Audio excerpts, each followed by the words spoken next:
Patan LCB પોલીસે મધ્યપ્રદેશની કડિયાસાસી ગેંગના 2 આરોપીઓને ઝડપી લઈ મુદ્દામાલ કબજે કર્યો હતો। આ ગેંગ પાટણ જિલ્લા સહિત રાજસ્થાનમાં નજર ચૂકવી રોકડ રકમ અને સોના ચાંદીના દાગીનાની ચોરી કરતી હતી।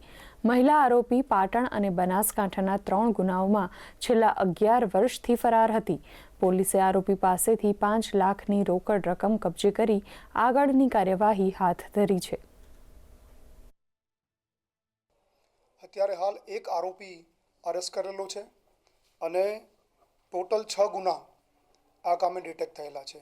6 વર્ષ પહેલાં બાલાજી પાર્ટી પ્લોટ પાટણમાં લગ્ન પ્રસંગે દાગીના અને રોકડ રકમ ચોરી કરી ગયેલા હતા। એ પણ આ ગુનાના કામે શોધી કાઢવામાં આવેલા છે। 2 વર્ષ પહેલાં સિદ્ધપુર ખાતે SBI બેંક પાસેથી 1 લાખ રૂપિયા ચોરી થયેલા, એ 1 લાખ રૂપિયા આ ગુનાના કામે રિકવર કરવામાં આવ્યા છે। 5 મહિના પહેલાં હારીજ પાસે કિરાણા સ્ટોર પાસેથી 1 લાખ રૂપિયા આ લોકોએ ચોરી કર્યા હતા, એ પણ આ ગુનાના કામે 100% રિકવર કરવામાં આવ્યા છે।